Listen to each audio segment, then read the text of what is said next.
The title of this video is The End of Suffering Meditation. From Darkness into the Light, Enlightenment. It's the subtitle. So, remember how we define pain is first there's no separation and we're one with everything and we're that's our true nature. And then some stress or trauma comes along and there is this separation. And so what we need to do is heal that separation by experiencing it fully, experience that pain, experience the trauma with awareness. That's how you make a meditation out of it, because pain gets your effortless attention, and that's what a lot of people can't do. You can't just sit there and clear your mind. Well, some people can. But it takes years of practice. And because what the mind does is it makes up things. So when there's that hole in your being, that separation, your mind makes up something to fill that gap, fill that hole, fill that separation. And what does the mind fill that with? Well, it makes something up. And that is illusion. In other words, it'll be real to you, but it's not the truth. Truth is different from reality. We make up our reality according to our level of consciousness, which is good. That's why we do things to deepen our level of consciousness. And that's good. That's good. So we talked about the olfactory meditation in the last video, and I'm going to get into that a little bit deeper. So this is the winter solstice today. It's the darkest day of the year, and that resonates with our darkness. And because of the darkness, we know that we need to see the light, to be the light, and that's not easy to do. But it's not hard to do either.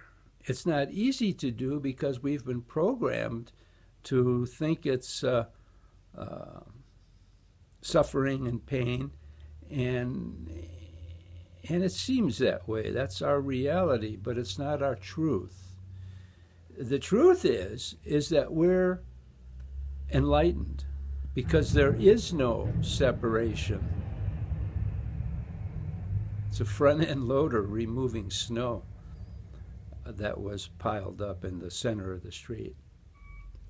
So we've been learning how to heal that separation and tying that in with this darkest day of the year. Remember the biblical story about the three wise alchemists coming from the east, and they brought gifts, and the gifts were frankincense, myrrh, and gold. Well, what frankincense and myrrh they use for incense. And what does incense do? You breathe it in, and there's this harmonious, wonderful aroma that bypasses, the olfactory system, bypasses your normal brain. It's not normal, but it bypasses it and you get a direct experience. That's why the olfactory meditation is so important. And remember, you have to build up to it to do it right. And a lot of the practices that you've been doing are probably doing that. And that's why I start people off with that eye movements and breath meditation, because in that we access the whole brain and we experience the blockages and unresolved trauma fully. And that's how we resolve them or get rid of them, and then we become whole again. So the frankincense and myrrh, when we circulate our higher energy, it turns into gold. Yes, it does. And that gold is enlightenment. So from darkness into the light. So now let me get a little deeper into the olfactory meditation. You breathe in whatever is there, and you recirculate it, like the alchemist would refine and refine and refine and refine, and that would bring them to deeper levels of consciousness, where finally they would end up with gold. Well, of course, that's a metaphor for what happens inside of us. So we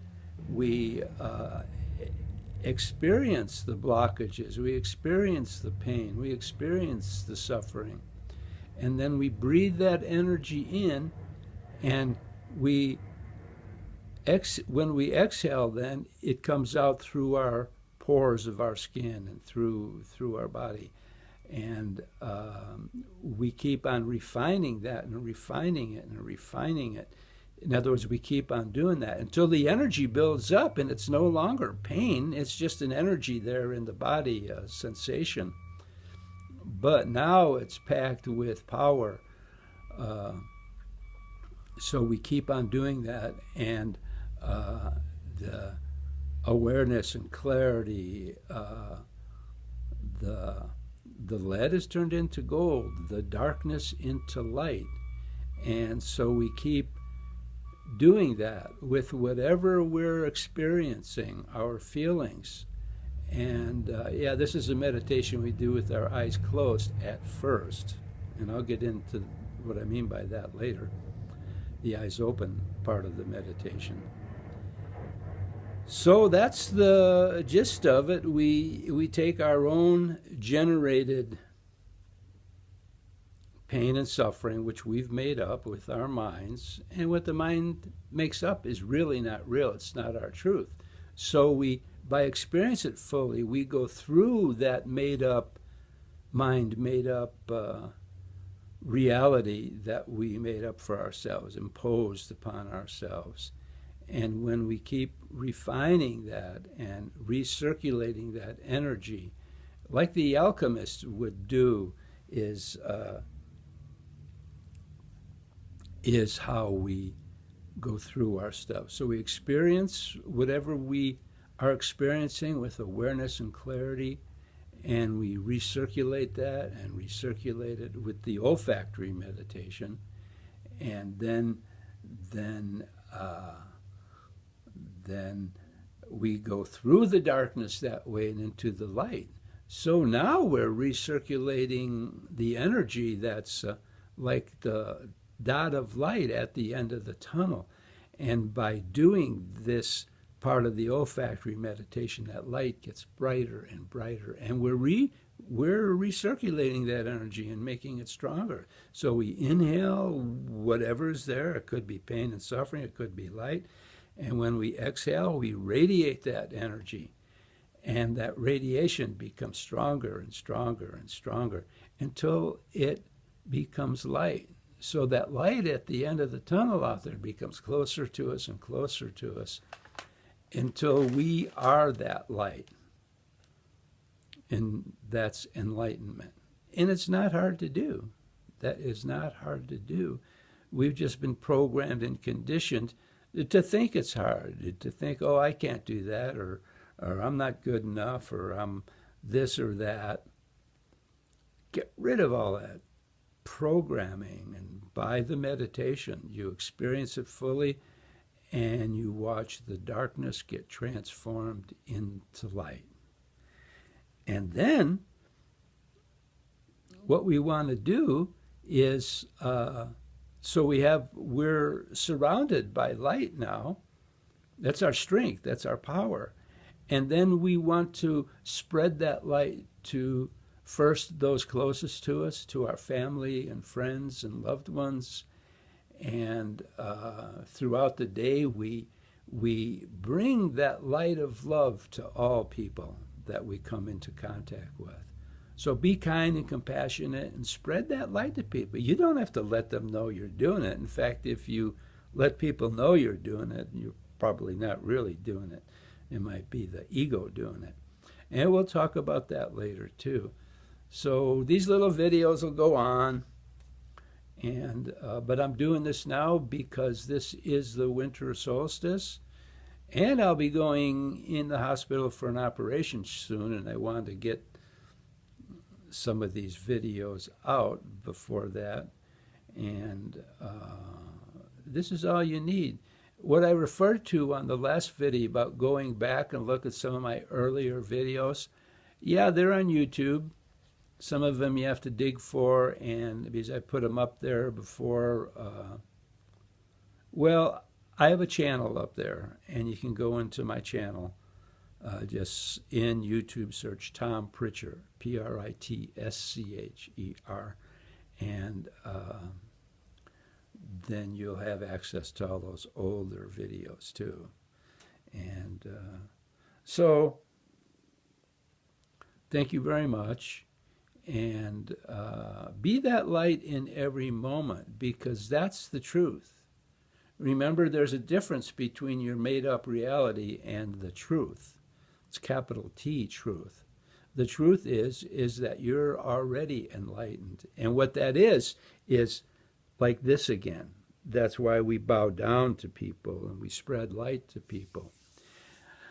In the next video, I hope, or soon, I will talk about another way of spreading that light through our eyes, because our eyes are transducers. Transducers, like a microphone, is a transducer. It takes one form of energy and transforms it into another form of energy. But in theory, that microphone can be a speaker. And anyway, we will get into that. So be the light, spread that light, and know that's your truth. Thank you very much.